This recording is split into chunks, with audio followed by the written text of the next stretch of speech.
HQ presented by Jersey Mike's. The NFL Combine is scheduled to start a week from Tuesday in Indianapolis. But according to NFL Network, could be a boycott coming if the NFL doesn't lift its strict bubble restrictions. Agents representing more than 150 prospects reportedly organizing a boycott of all testing, interviews, and on-field workouts if the NFL doesn't loosen things up. A league source telling our Josina Anderson this. These kids have been working out for 8 weeks, and now you're changing up their whole system. The biggest concern is guys getting no direction after training all this time. This, of course, came down after the NFL announced its restrictions in a memo last week. So, let's get some thoughts from our former NFL quarterbacks, Brady, Quinn, and Danny Kanell, joining us. You both went to the Combine. Brady, I'll start with you. How would you feel if you weren't able to interact with your personal trainers, with your doctors, with your agents during that whole week, all that stuff? Obviously, I'd be concerned for my performance, which this is what the Combine is all about, or what it's become now.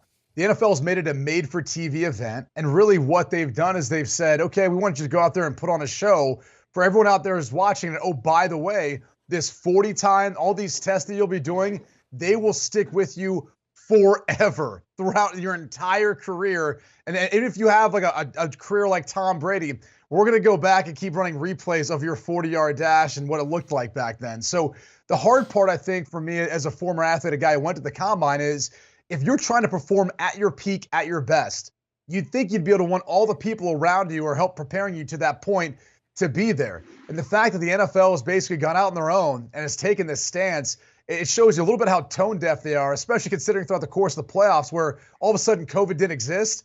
Now we want to implement these same sorts of policies that you're acting like we're back in the regular season or back 2 years ago. It's a different phase. We're in a different stage right now in regards to COVID. And really, I think it's unfair for the athletes that you're asking and what you're asking them to do to be able to perform at their best, understanding how it may impact their draft stock. And the last thing I'll just say is I spoke to two different agencies, both big agents, both who have a lot of players who are going to be going to the Combine and attending. And they say unless there's drastic changes to all this, they're not going to have their guys do anything other than medical testing and interviews. And it's going to be pretty disappointing and a pretty boring Combine.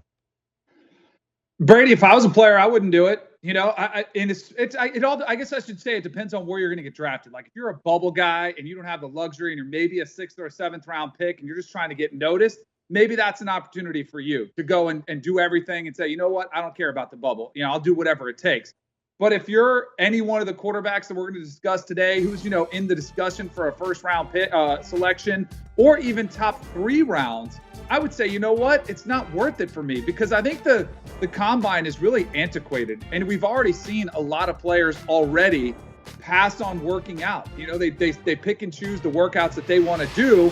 And pro days have become just as much of a TV event. And if you can basically build a workout to cater to your strengths, you can have your receivers, you can have your footballs, you can have the weather of your choosing, or you can keep it indoors, whatever you want, but you can monitor everything. I would use this as an excuse and say, you know what? Hey, let's everybody boycott it, which I think is what's happening because the Combine, it's the most stressful environment you can be in. The NFL loves it because they have their stopwatches, they have their timing measurements, they have their weight coaches, they have everything that they drive. And the players are the ones with the most at risk, and it is millions of dollars at risk at stake. So if there was any mention of a boycott and I was a player, I'd be all in on this, especially when you consider, like Brady mentioned, we just watched the Super Bowl where it seemed like everybody in one of the more restrictive states forgot about it. You didn't see any masks, you didn't even see any conversation of it, and then they want to go back and put these bubbles around these players and put them in very restrictive circumstances. I do think this will get resolved, but if I was a player under right now, I wouldn't do it either. The one thing I'd say, too, just as a response to all this is what's going to happen moving forward is the NFL is going to have to work with, not with the NFLPA. These kids aren't a part of the union yet, right? They're not a part of the NFL. They're going to have to work with all these agencies. And this is a step in the right direction, in part because the NFLPA has really ostracized agents for a long time. They've actually limited the amount that they recommend on what's called their standard representation agreement, an SRA, to really cutting that percentage of fee in half. And what that did was it kind of pushed out a lot of the agents, at least early on, with some of these rookie contracts, where they're now not a part of a lot of these sorts of negotiations and things that go on, whether it's the CBA or now you're talking an instance like this where we're trying to figure out what's in the best interest of the athlete in regards to the combine. So I do think those will force not only the NFL, but even the NFLPA in some ways to start working with agents again, like all of the other professional sports that where typically a players union works with their agents in unison with that league as well to negotiate those terms and rights.